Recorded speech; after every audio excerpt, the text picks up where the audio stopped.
you for the kind introduction. Yes, I'm Daniele Melati from the Center of Nanoscience and Nanotechnology, not far from Paris. But I'm not the leading expert of this work. I'm doing this talk on behalf of Raquel Fernandez de Cabo, who is the PhD student who led this, this work and who got these very nice results. So all the credit for this work go to her. And unfortunately, she's been forced to cancel the trip last minute. So I'm trying to do her presentation as best as I can. I hope I won't bother you too much. So without further ado, brief outline of what's the content of this presentation, part introduction and objective, some quick overview of subwavelength metamaterials. We have heard a lot of talking about that, so I probably won't spend too much time saying again and again the same things. And then I focus on the two main devices Raquel worked during her PhD that was done in CSIC, I forgot to mention, in Spain. The first one is a metamaterial-based wide junction, so a power splitter, and the second one is a mode converter. Again, designed using subwavelength metamaterials. So, little introduction on silicon photonics. Why we all love silicon photonics? Well, it's surely a technology that allows for cost-effective and large-scale production, at least in perspective. And again, it opens at least the possibility to monolithic integration with photonics and electronics on, if not single chip, and very, very close technologies. Silicon photonics offer great reflective index contrast, almost true at telecom wavelengths, which means high modal confinement in the waveguide. It means high integration density on chip. So a lot of advantages that we can exploit to design building blocks, all kinds of building blocks. And here's just a quick list of typical ones: power splitters, fiber-to-chip coupling, which has always been a critical functionality for people doing silicon photonics, how to get power in and out of the chip without too much losses. Polarization control, of course. A lot of devices work with TE-only polarization usually, but that can be a limitation oftentimes. And last but not least, modal control. Here, modal control, from my point of view, comes from in two flavors. One is you want devices that allows you to control, so to exchange power between different guided modes. So like mode exchanger or mode multiplexers, but you always also want devices that support multiple modes, like multi-mode bands, for example. So all of these devices, the final goal is to combine them in large circuits. So the key point here, again and again, I said already yesterday, is to have performance. Because if all of these has kind of low level, all of these building blocks have low level performance, you'll never have a circuit that has a chance to work when you put tens of these together. So performance is really the key point we have all to work with and to work to. And here is a little bit the drawback of silicon photonics, a lot of advantages, but also drawbacks that comes from the nature of the platform itself. One is that you have chromatic dispersion fairly strong, which means that components rather often have narrowband operation, which limits the applicability of your devices. And on the other hand, you also have fairly strong birefringence in the waveguides, which means that it's hard to make components that work for both polarizations, for T and TM polarized modes. Last but not least, there is always this tension between design and fabrication, where design would like to have nanometer scale features everywhere, because that's the key point you need to have fantastic performance. On the other hand, you have the reality, which is fabrication, that A, imposes you minimum feature size, so you cannot have 1 nanometer feature, at least not today. And the second one is that fabrication is not always reproducible. You always have tolerance. So if your device is particularly sensitive to geometrical variations, then the chances is going to work reliably are very, very, very slim. So there's always this I don't know, this back and forth between the design and the process, and one pushing in one direction, the other one pushes in the other one. And sometimes it's hard to find a good compromise, again, targeting performance.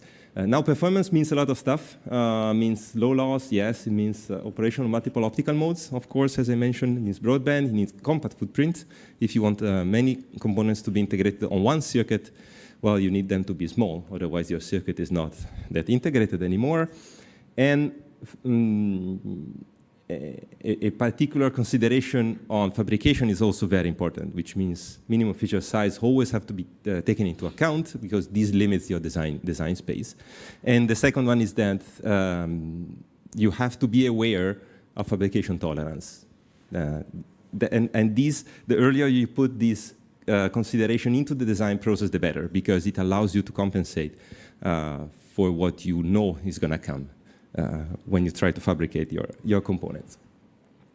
So as I mentioned before, Raquel worked especially on two type of devices that are covered in the next part of the talk. The first one is a power splitter, a metamaterial assisted power splitter, which is essentially a Y branch. And the second one is a mode converter, again based on a sort of a Y branch, two Y branches back to back, and supported with metamaterials.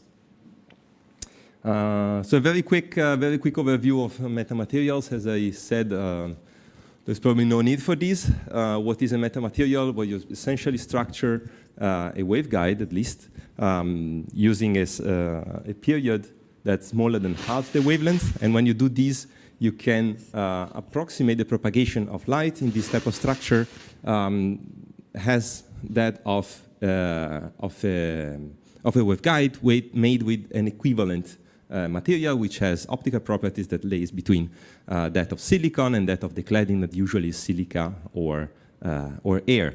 This means you can control the refractive index, of course, but as we have learned yesterday from the great talk from Malaga University, that are really expert in modeling these, you can also control birefringence, you can also control dispersion, you can really control the entire tensor, the permittivity tensor of this material.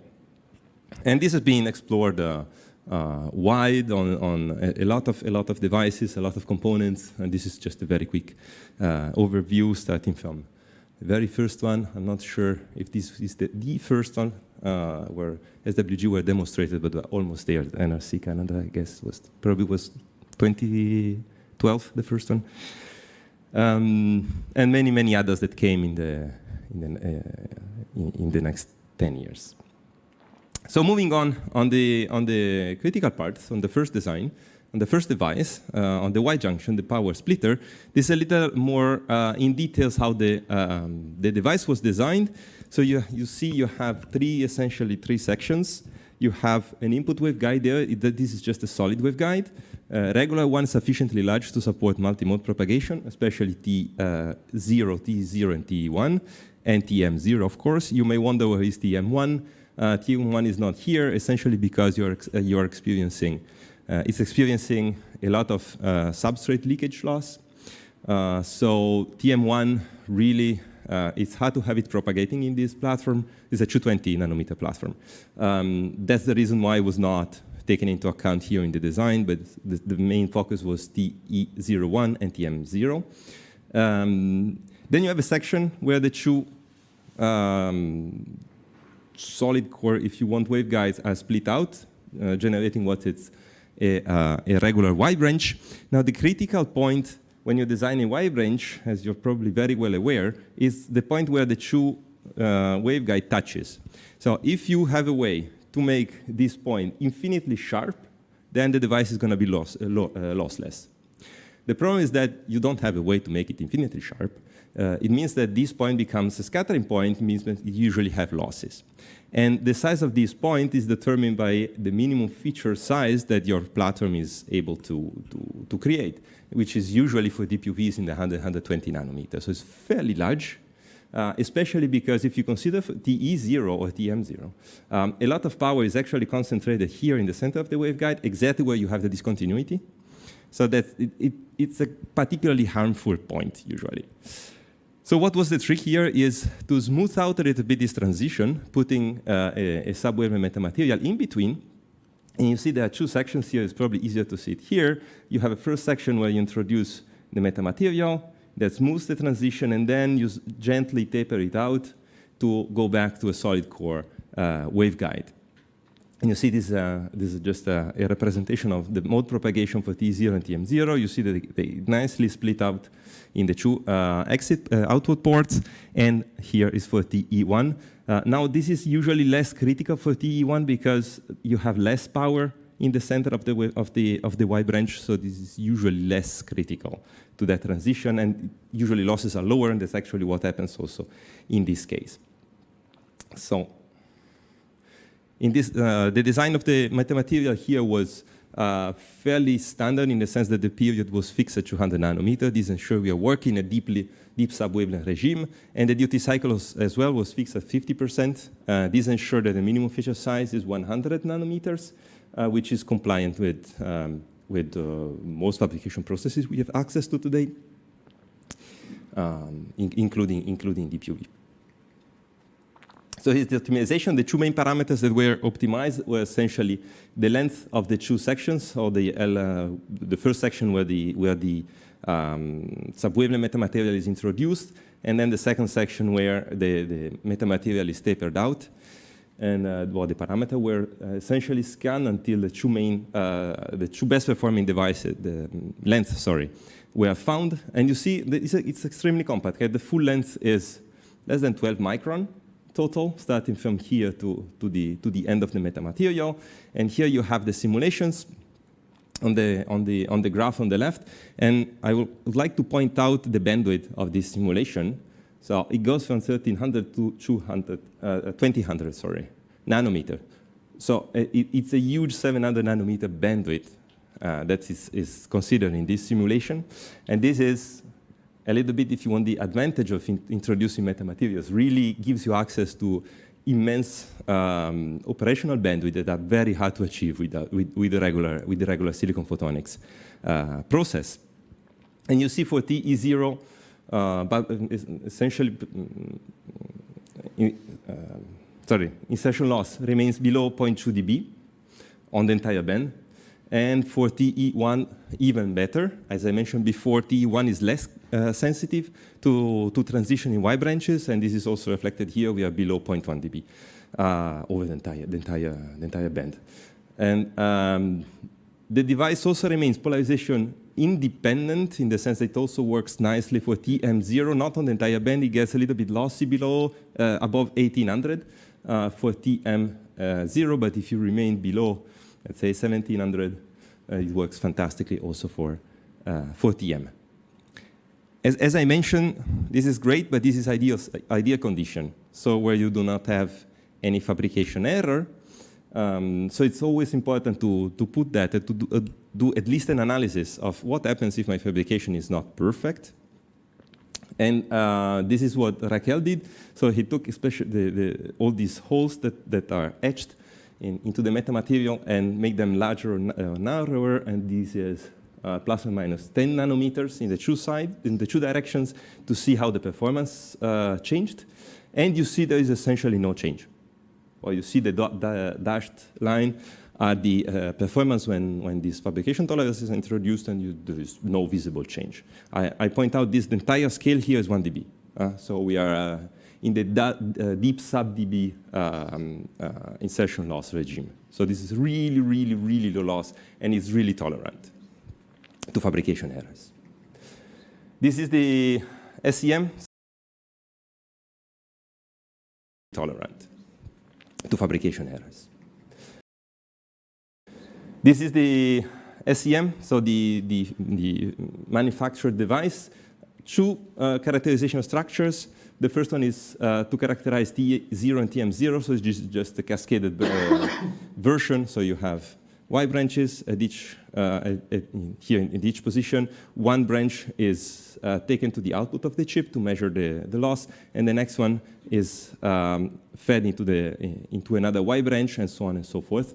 This allows you to do linear regression and to measure losses.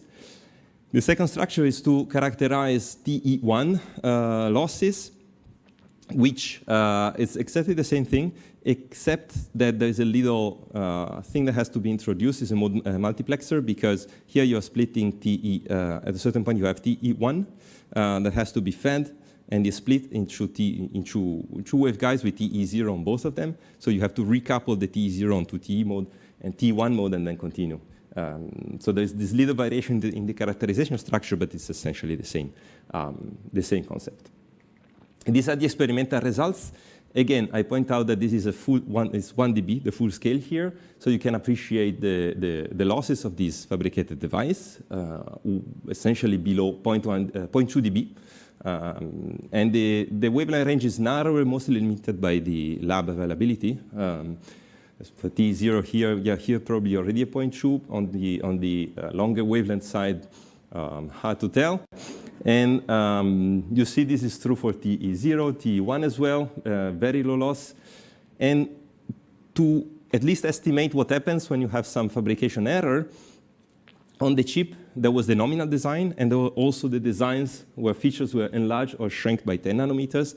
Now, this is not exactly an analysis of fabrication tolerance because you don't know what happened during fabrication, so we didn't characterize what happens, so the real size of the device, of the features, but at least it gives you a sense of what happens when you make everything larger or narrower by some control quantity. So you don't know the central working point, but at least you can evaluate what happens when you change features by plus or minus 10 nanometers. And you see that for T0, again, we remain essentially below 0.2, maybe a little bit more on the shorter wavelength, on shorter wavelengths. And for T1 as well, we have very tiny variation, probably 0.1 dB. A little note on TM0, this is slightly more lossy, 0.4 dB, remains low loss, but in the order of 0.4 dB. The reason is not the device itself, is mostly due to the characterization structure, because we have tight bands in there, where you saw, where we go back here. You have these tight bands here that do not support TM0 very well. The radius is a little bit too tight, so you have some leakage loss in the bands that are a little hard to compensate. That's the reason why TM shows slightly worse performance. But in general, I'll say it remains a fantastically low-loss device, in very well agreement with design and simulations, and also tolerant to fabrication errors. You see, when you change the size of the metamaterial by some considerable amount, because 10 nanometers is not small, well, you see the performance really do not change that much. So moving on the second device, which is a mode converter. This is the structure, as I mentioned briefly before. It's made by two, you have an input and output are two solid core multi-mode waveguides that support 3 TE modes in this case, so T0, 1, and 2. And the goal of the device is to convert T0 into T2 at the output. And this is done by cascading two kind of wide-range shape devices like this, with some metamaterial in between that serve as first to smooth the transition up to here, where we are branching out the two arms of the Y branch, and then here you essentially have a very, very short metamaterial section, and then you go back to the same device in a back-to-back configuration. So what this device is doing is essentially coupling part of the power from T0 to a TE2 mode here, and then again the other half of the coupling is done on the back-to-back device. You have a lot of parameters here to control. You have the size of the waveguides, you have the size of the metamaterial, you have this linear taper, you have the separation between the two, you have the duty cycles to control, the feature size to take into account. There's a lot of stuff here to design. There's supposed to be a video, I'm not sure it's working. Yes, it's working. Here you see a little bit the mode propagation, how it happens in the structure. This is the final structure, of course. I will show you the design in a minute. And you see that the mode is, the power is exchanged between T0 up to the TE2 mode at the output, with a nice transition in between. As I was mentioning, there are a lot of parameters. Some are fixed because about minimum feature size, you don't really have a choice. This you fix depending on the technology you want to use. In this case, we were targeting E-beam, so we allowed ourselves a little bit more room for design, so we moved to 60 nanometers. Waveguide size are essentially fixed. This is 1.4 micron. This just to be sure that the structure supports multimode propagation, and as well the size of the first metamaterial segment. This is nothing else than the waveguide width plus the minimum feature size on the two sides. The period, again, is fixed, 200 nanometers, so we are sure to work in the deep subwavelength region. And nonetheless, you have a lot of parameters that are left. Is the duty cycle of the metamaterial is not fixed here. It's allowed to change from the beginning to the middle of the structure. The waveguide separation is not fixed, so this can be changed. This linear slope can be designed as well, so you can make it flatter or steeper as you want, and also the length here of the structure has to be designed. So you have a total of 5 parameters, a little bit too much to be handled by hand. So Raquel exploited a local optimizer to handle all of these. This is a it was not based on derivatives. It's a little bit easier to implement, but nonetheless, it remained a local optimizer that's, I don't know, after 100 or something iterations converged nicely to a structure that looks like that. So you see that the duty cycle is changing quite a lot, and the final design is really, really compact because the full structure is essentially 6.5 by less than 3 micron size. So it's an extremely compact device. And these are the simulated performance at the end of the optimization. Again, I point out the band here. We are in the 400 nanometer band. Loss remain well below 1 dB on the entire structure, actually below 0.75 dB. And the extinction ratio, so how good you are exchanging power between 0 and 2, it reached a nice peak here around 20-something, 27 probably dB. And it remains anyway above 10 dB on the entire 400 nanometer band. So again, very broadband and very low loss device for a mode exchanger, especially if you accept to work in a bit narrower band of 170 nanometers. So here, where you have the best performance, that's where the optimizer was actually working. This device was fabricated by us in Paris, in our clean room. So as I mentioned, this is E-beam-based process, not DPUV. And this is the characterization structure. You have the mode exchanger here, and the true structure, the input and output structure are just mode multiplexers and mode demultiplexers because you have to inject and extract power from different modes. So the idea is that you inject TE0 using this waveguide here that's coming. So this excite TE0 mode in the input waveguide, it gets exchanged to TE2, and then you can recover TE2 from the upper waveguide there. Then when you inject TE2 in the same structure using this waveguide, well, same way you recover TE0 from the other one. This is a nice mode exchanger because you also have access to TE1 port. So you can also excite TE1, which is supposed to be here, so in the input waveguide, and then you can measure what happens to TE1. In principle, nothing.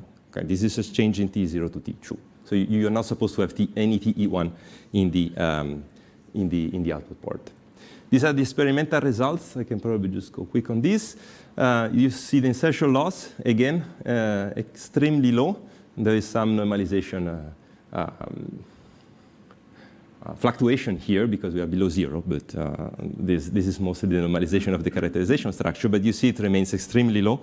We are below 0.4 dB in this restricted band, in the 1470 to 1620 band, and we are below 0.6 in the 1420, 1620 bandwidth. So it remains very low loss, in well agreement with the 3D FTD simulations that I've shown you before. And also the extinction ratio remains very high. It's above 18 dB in the restricted band and above 10 dB in the narrower, in the larger band. I'm sorry. And you see here also with Raquel did some characterization on how much conversion there was from 0 to 1 to 2 to 1. You're supposed to have none and you see it's essentially around minus 30 dB extinction. The extinction ratio is about 30 dB. So you essentially don't touch the TE1 mode with this structure. So it's performing fantastically well, I would say, low loss and broadband device as well. So this brings me to the conclusion, a little bit summary. I think beside the great performance, because as I mentioned several times during the presentation, these are low-loss devices. They work on a broadband. They support different polarization. They support different modes. So they're not easy device to design. It's the good agreement between the measurements and the simulation. So they are sort of an indication of the robustness of the component. So even if you're using metamaterial, even if you have fairly small features, they perform well and they support well the fabrication tolerances. And I think this is extremely important. For me, it's the main crucial point when we are designing highly performant devices. And this was true for the power splitter and was also true for the mode converter. Both remain extremely compact. So you have essentially a win-win-win condition with a compact device, well-performing and robust. So conclusion, I'll just probably let you go through. It's probably fairly standard. So yes, we can agree subwavelength metamaterial is a powerful technique. But it needs also design techniques. Huh? So you see that when you start looking at not that conventional geometries, then the number of parameters grows, then designing everything by hand can be very, very tricky. So design techniques as well, again, become a critical toolbox, a critical tool in your toolbox.